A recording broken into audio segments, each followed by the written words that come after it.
Hello po, magandang gabi, magandang umaga, no? Kung nasan panig man tayo ng mundo. So, ang reading natin for today or tonight po ngayong gabi, no?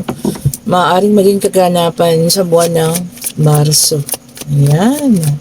So, tingnan po natin ha, ang maaaring maging kaganapan sa buwan ng Marso. So, meron tayo ditong water sign. Ayan. And then, this is a Seven of Cups. So, water sign ha, Cancer, Scorpio, and Pisces. Sabi rito, maraming parating na oportunidad para sa mga Cancer, Scorpio, and Pisces, mga water sign. Maaring oportunidad ito sa hanap buhay, ano? Ayan po, o sa pagkakakitaan natin ng pera. So, marami pong parating ha. Kumbaga kayo na yung mamimili kung ano yung nais ninyong kumbaga may choices tayo, no? Kung tayo ba ay magbi-business, maghahanap buhay, or merong sa inyo magpapasok sa sideline, ano? Para mga ganun. O, ayan ha, tungkol sa financial yan. And then, meron tayo din the devil para sa ating mga earth sign. Ito naka-reverse. Oh. Ang sabi niya rito, limiting yourself o lilimitahan ng sarili. Para saan? Ano kaya yun? Ano? Maaari daw limitahan ng sarili kung saan man ito, ha? Maaring paggawa, ayan. Maari din pong pagtitrabaho, no? Kumbaga siguro baka nakakaramdam na lang pagkapagod. O so sa panahon nitong Marso, lilimitahan naman yung sarili, ano? O maari pong ganun, ha? And then meron tayong Six of Swords, an air sign, Gemini, Libra, and Aquarius. Ayan. Karamihan naman sa inyo mga air sign, ayan ha, magkakaroon ng transition, moving on, or paglipat din, ano, pwedeng maglipat ng trabaho, paglipat sa bahay, ayan, kung saan man, paglipat ng ibang lugar na paghahanap buhayan po ha, kung saan man po kayo no, makarating, sana ay mas maging maayos ang inyong buhay, ano, ang inyong magiging buhay dyan, ano, or kung kayo man ay lilipat ng ibang bansa, kayo maging ibang bansa, ano, para sa paghahanap buhay man yan, or pagbabakasyon, sana po ay maging maayos, ha. Pero meron po sa inyong mga paglipat or pag-alis, sa tinatawag, ano, para sa ating mga air sign. Okay. Check pa nga natin. So, tagi-tagisa na, no? Water, earth, and air. Okay, tagi-tagisa, ha? Ang galing, ano? Okay po. Ito, tingnan natin. So, water o sign ulit ito, Two of Cups. Ayan. Yung iba sa inyo, unified by love. Maaaring may magpapakasal sa buwan ng Marso. Pwede rin naman, yun. Kahit anong buwan naman, pwedeng magpakasal. Meron din magpo-propose. Oh, engagement. Okay po. So, ayan ha. Ang hindi na lang ata lumalabas ay ang fire, no? Ayan. So, ayan ha, mga water sign, Cancer, Scorpio, and Pisces. Maaring may dumating, ano, na magpo-propose, ayan, or yung mga long time na dyan na magkarelasyon. Ito, dalawa yung lumabas ha. Pero unahin natin ito. Eight of Wands, which is a fire sign, Aries, Leo, and Sagittarius. Ayan, lumabas na lahat. So, kailangan ng pagmamadali. Madali ang action daw po. Maaring meron kayong dapat na tapusin, dapat na gawin. Ayan. Baka aayusin mga papeles. Kailangan na ngayon na, dahil kailangan ngayon na umalis. Ano? So, pag-travel din yun. And then, meron tayo ditong Four of Swords in reverse, which is an air sign. Okay. Gemini, Libra, and Aquarius. Ayan, mga air sign naman. O, yung iba, isolation. Ayan. Deep contemplating, pag-iisip ng malalim. May pag-iisipang mabuti. And gusto rin ng ano ba yung sabi niya kanina? Hindi ko na nakita. Ang labo ng ating mga mata ngayon. Exhaustion, parang pagod. Ayun sabi niya, pagkapagod and contemplation. Ayun na, pag-iisip ng malalim. Ano ba yung pag-iisipan ninyo? Napaka-importante siguro ng mga ganyang bagay. Ano? Ayan. At yung may pinost naman ako sa Facebook. Ay, pero naman magko-comment mga dyan mamaya. Kasi naman po, may nagpa-reading sa iba. Tapos biglang kumontak sa akin. Nag-chat sa akin. Tinatanong po kung totoo yung na-reading sa kanila. And unang-una po, hindi ko po alam kung ano po ang ginamit sa inyong reading ha. Kung anong baraha. Okay po. So hindi ko po alam at hindi ko po masasagot kung totoo po yung mga sinabi sa inyo, ganito, gano'n. Kasi po kinukwento niya na ganito daw po yung nakita. Hindi ko po alam. Dahil unang-una hindi po ako yung gumawa. Tatanungin po ako kung ano daw po yung aking masasabi. Wala po akong masasabi. Kasi sabi ko nga, unang-una hindi po ako yung nag-reading sa inyo. Huwag niyo po akong tatanungin kung ano po yung masasabi ko tungkol dun po sa kung ano man yung na-reading sa inyo. Huwag po kayo magagalit ha, kasi po unang-una hindi ko po alam kung paano kayo ni-reading, kung ano pong card ang ginamit sa inyo. Maraming card po ha na pwedeng gamitin para kayo ma-read. Nagbabase lang din po kayo sa kwento ninyo. Hindi ko po napanood kung paano kayo ni-reading. Ganun po. Hindi ko po alam. Sa kanya po kayo magtanong kung kanino po kayo nagpa-reading ha. Okay po. Ngayon, kung hindi kayo masagot ng diretsa, anong taong pina-reading ninyo, pasensya na po kayo. Hindi ko po alam. Hindi ko po masasagot ng katanungan ninyo, no? Kahit po ikwento niyo sa akin ng buong buo kung paano kayo nagpa-reading, hanggat hindi ko po nakikita kung anong baraha yung nilapag sa inyo, wala po akong masasagot. So, pasensya na po, ha? Okay po. And yung mga ganong tao din po, pasensya na rin po kayo, ha? Kasi paulit-ulit niyo akong tinatanong, binablock ko na po sa Facebook, sa Messenger po ha. Kasi nga po hindi ko naman masasagot. Kasi po napaka-imposible ng katanungan ninyo no.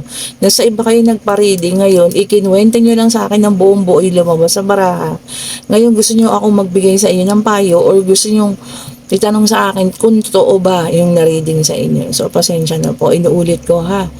At pasensya na rin po kung pinilak ko na kayo sa Facebook kasi hindi ko po masagot kung ano man yung gusto ninyong tanungin sa akin ha. Salamat na lang po sa oras din ninyo. Okay po. Ayan, ito at nag-flip. Okay, sa ating mga air sign dyan. O, the star. O, yung iba sa inyo, kalmado lang. Ayan. Kalmadong may hinihintay, may hinihingi. Ayan ha, kung ano man yan, ibibigay na rin daw po. Okay. Kung ito ay good fortune o paghahanap buhay or tungkol sa kaperahan, ayan, paparating na. Kung sino sa inyo may hinihintay ha. Okay, so sa mga air sign yan. Okay po, thank you so much sa mga bagong subscriber and binabalita ko pala sa inyo 9,000 plus na tayo. Congratulations po sa atin ha. Maraming salamat po sa inyo mga bagong subscriber, sa mga dati na, sa mga unang-una kong mga naging subscriber nung kami po ay nag-uumpisa pa lamang na 50 pa lang kami. Ayan, salamat po sa inyo. Ayan po. Hindi ko naman mabanggit yung mga pangalan nyo dito no, kasi yung iba ayaw naman magpabanggit ng pangalan, pero nagpapasalamat po ako sa inyo. 50 tayo, naging 100, naging 500, naging 1,000. Tuwan-tuwa na ako no, naging 1,000 tayo at ngayon nga po ay 9,000 na tayo. Maraming salamat po sa inyo ha. Okay, and then meron naman tayo dito Three of Cups, water sign. Ayan. Okay po, celebration. May magaganap na celebration. Maaring may magba-birthday. Ayan. Maaring may magpapabinyag. Ayan. Maaring kasal. Kasi may nakita na tayo kaninang kasalan. Kung sino naman yung magpapabinyag. Or fiesta. Diba? Pagka mga Marso na, mag-start na po ang mga fiesta kasi pa summer na. Ayan, at ingatan din po ang inyong kalusugan ha, sa pagbabago ng panahon. Alam niyo na yan. Mag-iinit na po. Pagkatapos ng taglamig na ito, ilang araw na lang, magiging tag-init na. So, ingatan po ang kalusugan. Mauuso ang mga tigdas para sa mga bata. Ano yung sa pagkain ng mangga, nakalimutan ko na. Last year talagang pinatakte kami ng nanay ko. Buwang araw, grabe po. Dahil nakahiligan namin kumain ng mangga ng inay. Diyos ko po, pati mukha namin, binuwang araw. Last year po, kaya ingat-ingat po. Ayan, so, lalo pag sobrang init, mula likod namin, ulo. Grabe po yung ulo at muka. Sobra talaga sabi ko sa inyo sa bungang araw. Last year. So mag-ingat po kayo ha. Tigil-tigil po yung pagkain ng mangga. Noong una hindi ako naniniwala pero nung nasubukan ko talagang Diyos ko sabi ko hindi na po ako uulit. Grabe po, hindi ka makatulog sa gabi pagka nangati po ang buong araw. Sobra. Kahit na anong gaw-gaw na nilagay ko. Grabe po. Ayan, naikwento ko na naman ha. Ako, sabi na naman, sinishare ko na naman yung experience lang po yan ha. And then meron tayong 5 of Cups, water sign. Okay po. Sabi rito kalungkutan, may parating po ha. So, maaaring may taong aalis sa buhay mo. Literal, ayan, physical man ito, emotional, ano. So, sorrow, kalungkutan, hipaghihinagpis. Okay po, medyo malungkot ito ha. Kung kayang kontrahin, dasal. Magdasal po tayo ha, kung ano man yung paparating na yan. And then, meron tayo ditong Queen of Pentacles, fire sign in reverse. Okay. Sabi rito, self-confident. Yung iba sa inyo, tataas ang self-confidence. Ayan. Magiging mas ang tawag to, confident. Harapin siguro, no? Ang buhay-buhay or maaring sa pag-interview, sa pagtrabaho, no? Magiging confident. Mas maganda yan, ha? Mas madali kayo matatanggap, lalo na kung confidence po kayo or confident kayo na kayo ay mag-a-apply sa isang trabaho. Ayan, ano? Yung ano man po yan. Self-confident, sabi niya. Okay po, and sa may nais pong magpa-private reading sa Friday ha, magpa-schedule na po kayo. Ayan, pwede na po kayo magsabi ng schedule sa akin. Mula umaga hanggang gabi po tayo ha, pwede po yan. Wala akong pasok itong buong linggo na to. Ako'y nagpahinga naman. Siguro kasi mag-5 taon na rin po ako sa BPO, no, doon sa aming kumpanya. Kailangan ko naman pahinga po. Ayan. Kaya ako'y kanilang pinagbigyan. Okay po, mag-schedule na kayo ha. I-click nyo yung link, nandyan po sa comment section. At dun sa mga nag-order, pinag-JNT ko na po lahat kanina, no? Wala akong iniwan. Ayan. So abangan nyo bukas sa malalapit, sa malalayo. 2 to 3 days. Okay, and then meron tayo ditong the lovers, air sign. Ay, naku, meron mga taong in love. Ayan, naku, napakasaya. Stay in love lang daw po, sabi rito. Huwag mag-focus sa ibang bagay. Ayan. Mag-focus sa isa't isa at maaaring kayo po ay soulmate na. Ayan. Sa mga in love ngayon dyan ha. Or nakilala na yung mga panibagong taong paparating sa buhay nila. Uulitin ko po dito sa general reading. Baka meron na namang sabi ng hindi naman totoo yan. Meron. Dito sa general reading po ha, take only what resonates para sa inyo. Maaring ang ilan po ay para sa inyo, maaring ang ilan po ay hindi. Itapon yung hindi sa inyo at i-keep yung tingin yung para sa inyo po ha. And then meron tayong Knight of Cups. Ayan, water sign in reverse. Napakaraming water ngayon ha. Moodiness. Pagkainit ng ulo. Baka sa pagdating ng panahon, na mainit ang panahon, siya rin pag-init ng ulo ninyo ha. Madadama or matatangay kayo, no? Sa mga ganyang, anong tawag dito? Senaryo. Yung summertime, no? Tapos biglang-biglang magbilis na mag-init ang ulo ninyo. Control po ha. Uminom ng maraming tubig. Get hydrated. Ika nga, no? Sabi ni Vice Ganda. Get hydrated. So, okay po. Ayan, kailangan na mag-relax tayo ha. Relax lang po. Okay, and then meron tayo ditong 9 of Cups. Ayan, water sign na naman. Napakarami pong water. Wish coming true. Sabi niya rito, kung ano yung hiningi mo, paparating na. Kung ito man ay financial, pag-ibig, pangyayari, kung ano man yan, paparating niya po sa mga water sign ha. Meron kayong hinihiling, ayan. Or meron kayo paparating na kaperahan, ayan na nga po, paparating na. Okay, sasahurin po yan ha. Kagaya niya, puro cups yan. Isahod nyo ang mga cups ninyo. Ingatan kung ano mo po yung paparating na yan nakaperahan. Okay po. Tignan pa nga natin. And, meron tayo ditong Ace of Cups. Water sign na naman. Okay po. Sabi rito, love and compassion, a new beginning. Oh, panibagong pagkakataon para sa iba, maaari panibagong pag-ibig ito, ha. Feeling ko ito yung mga matagal lang, kumbaga, walang relasyon. Kumbaga talagang pinili mo na nilang mag-isa, no? So, ito na. Ito na, paparating na yung para sa inyo, no? Inihanda na ng Panginoon. Kumbaga, inayos niya rin, Kumbaga, gusto niya yung pagdating sa inyo. Ito na yung taong, alam niyo yun, talagang bubuo. Oh, ayan ha. Oh, maaari itong isang King of Cups, water sign na naman. Ayan. Ano ba ang characteristics ng isang King of Cups? Ayan, napaka-supportive na tao. Ayan. Isa din siyang leader. Okay po. Isang energetic. So, ayan, iba sa iyo makakakilala ng isang King of Cups, ha? Kung yan man yung taong inilaan sa inyo ng Panginoon. And then, kasi ako naniniwala po ako dun sa kasabihan nga nila, kahit ilang beses naman na nadapa or talagang nasira, dahil lamang sa isang tao, maaring ilayo mo yung sarili mo sa pagkakaroon ng panibagong pag-ibig, pero darating at darating po yung taong nakalaan para sa iyo. Oh, 'di ba? Maniwala na lang tayo sa pag-ibig, sabi nga ni Ma'am Sarah G. Oh, lako susunod na dadagdag.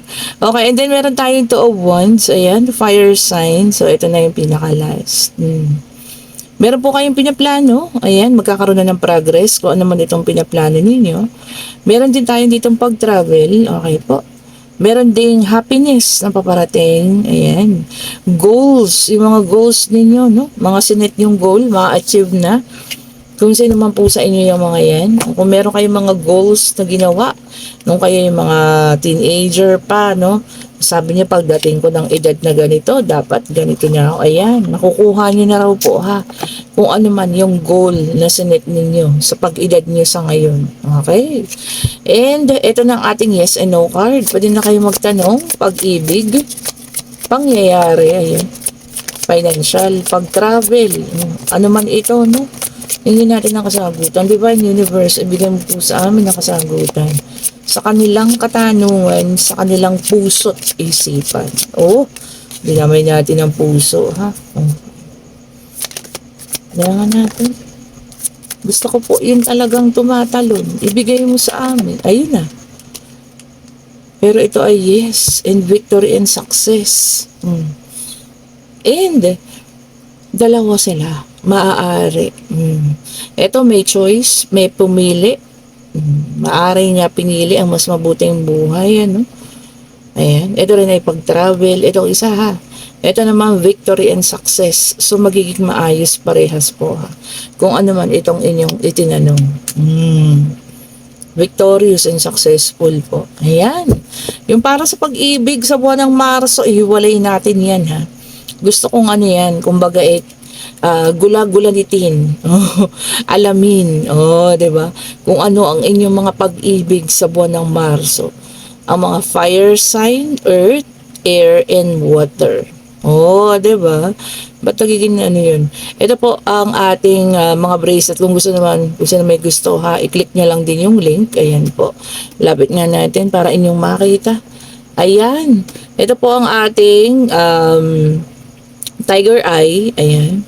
At ito po ang ating black rose tourmaline. Ito po ang ating mga rose quartz. Ito po ang ating green aventurine. Ito rin po ang ating carnelian manifesting. At ito meron pa tayo isang jade. Ayan po, ha. Ito po ang ating mga amethyst. Ay hindi, ano ba ito? Citrine. Ako namamali na ako. Ito po ang mga citrine. Alam niyo na yan, pampaswerte sa kaperahan. Ito ang amethyst. Ayan, for good health and good luck. At ito naman po ang ating mga black tourmaline. Ayan ang luminous at ayun ang evil eye. At ito rin po ang ating mga rainbow jade. At syempre ito ang combination. Ayan. Tiger Eye and Black Tourmaline po. Ayan. Kung sino po may gustong umorder, pwede na po kayo magtanong sa akin. I-chat niyo po ako ha. I-click niyo po yung link nandiyan sa comment section. Ayan. Ako po ang inyong makakausap. Kaya sasagot po ako sa mga inquiries niyo. Wala naman pong bayad at wala pong masamang magtanong ha. Pwede po kayo magtanong sa akin. Ngayon kung sino po ang may gusto ng set ng Evil Eye, ayan. Ito ang ating singsing. Ito yung isang klase. Ayan ha. At ito yung isa, kagaya po ng suot ko. Ayan. At ito po ang kwintas. Meron din isang klase ng kwintas. At ito po ang bracelet. Ayan. Isang set na po yan ha. Kung sino po ang may gusto, kayo po ay magtanong. Maganda po ang mga quality, no? So ayan, hindi sila so far pa naman po, wala pa namang nagbabago, no? Ganun pa rin sila. Okay po, maraming salamat po sa mga bagong subscribers, sa mga datihan na. Sa mga unang-una, no, sabi ko nga, hindi ko ito magagawa kung wala kayo. 9,000 subscribers po. Yun lang po, no, wag niyo po akong hingan ng mga bagay na wala po akong kinalaman. Okay po, huwag niyo ako hinga ng payo po, especially kung wala po ako doon sa pangyayari sa buhay niyo na yun ha. Hindi ko po kasi masasagot. Okay po, thank you so much for watching. Pa-share, pa-like, pa-subscribe po, and hit the notification bell para lagi kayong updated sa mga bagong videos natin nire-release. And sabi ko nga, no, kung gusto niyo ng private trading, kayo po ay i-click niyo yung link at makipag-usap sa akin. Okay? Thank you so much for watching. Have a great night. And ano bang araw ngayon? Wednesday, no? Thursday na bukas. Napakabilis ng araw. Salamat po.